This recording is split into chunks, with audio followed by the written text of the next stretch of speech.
আমরা এমন একটি প্রশাসন কায়েম করতে চাই, আমরা এমন একটি বাংলাদেশ ফিরিয়ে আনতে চাই যেখানে কর্মক্ষেত্রে প্রবেশের একমাত্র যোগ্যতা হবে আপনার মেধা এবং আপনার যোগ্যতা, আপনার রাজনৈতিক কিংবা ধর্ম পরিচয় যেখানে মুখ্য হবে না। চাকরি পাওয়ার জন্য কোনদিন কোন জনপ্রতিনিধি কিংবা রাজনৈতিক নেতাকে একটি টাকা ঘুষ দেওয়া লাগবে না, এমন একটি ব্যবস্থা আমরা ফেরত আনতে চাই।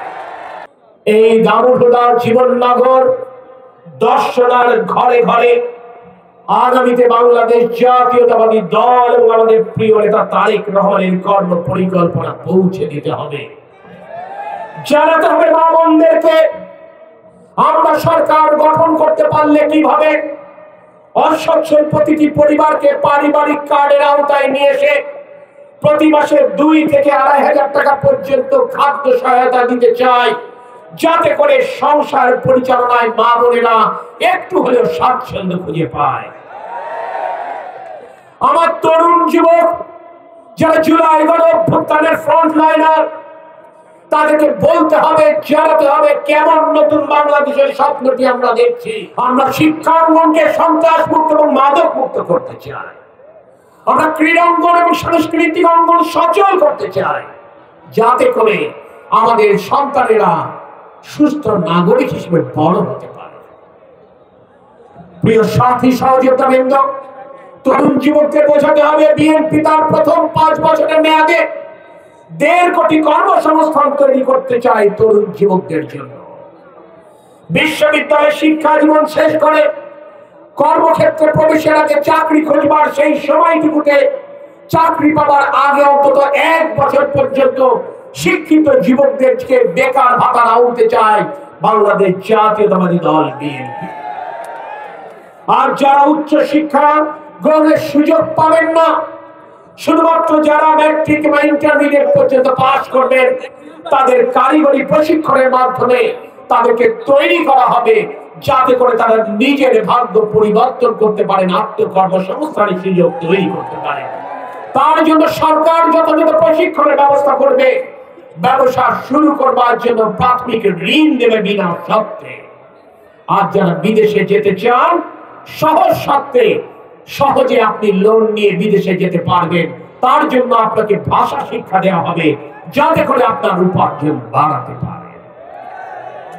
আমার কৃষক ভাইদেরকে জানাতে হবে, আমরা ঠিক যেভাবে শহীদ রাষ্ট্রপতি জিয়াউর রহমান কৃষির আধুনিকায়নের মাধ্যমে 1 ফসল জমিকে 2 ফসলা, 2 ফসল জমিকে 3 ফসলা করেছিলেন, জিয়াউর রহমানের সন্তান তারেক রহমানও ঠিক তার বাবার দেখানো পথে হেঁটে নতুন করে খাল খনন কর্মসূচি শুরু করতে চান।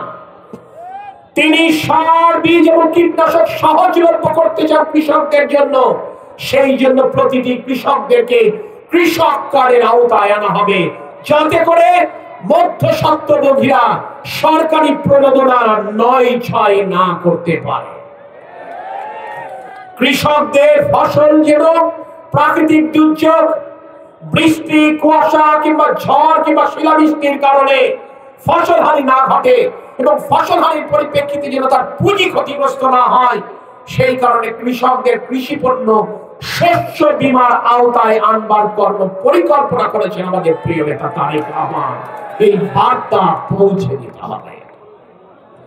আমরা স্বাস্থ্য ক্ষেত্রে উন্নয়ন করতে চাই, প্রতিটি 250 শয্যা বিশিষ্ট হাসপাতালকে এমন ভাবে তৈরি করতে চাই, যাতে করে প্রাথমিক চিকিৎসার জন্য তাকে এই চুয়াডাঙ্গার বাইরে, জীবননগরের বাইরে, দামোদরের বাইরে যেতে না হয়। ঘরে ঘরে স্বাস্থ্যকর্মী পৌঁছে দিয়ে স্বাস্থ্য সচেতন একটি জাতি আমরা তৈরি করতে চাই। প্রিয় সাথী সহযোদ্ধা বৃন্দ, আমাদের এই কর্ম পরিকল্পনা ঘরে ঘরে পৌঁছে দিতে হবে। আপনাদেরকে বলতে হবে ঠিক কেমন ভাবে আমরা বাংলাদেশটি গড়তে চাই। আজকে শুধুমাত্র সমালোচনার সময় নয়, আজকে একটা ইতিবাচক রাজনীতির সংস্কৃতি আমরা তৈরি করতে চাই। আপনারা অবশ্যই সৌভাগ্যবান, বাংলাদেশ জাতীয়তাবাদী দলের সেই উচ্চ শিক্ষিত মেধাবী 7 জন প্রার্থীদের মধ্যে সামনের কাতারে রয়েছে আপনাদের প্রার্থী মাহমুদ হাসান খান বাবু। যাকে নিয়ে শুধু আপনারা নন, বাংলাদেশ জাতীয়তাবাদী দল গর্ববোধ করে। তিনি গার্মেন্টস ম্যানুফ্যাকচার অ্যাসোসিয়েশনের নির্বাচিত সভাপতি, বাংলাদেশের সকল বড় বড় ব্যবসায়ীদের প্রতিনিধিত্ব করেন।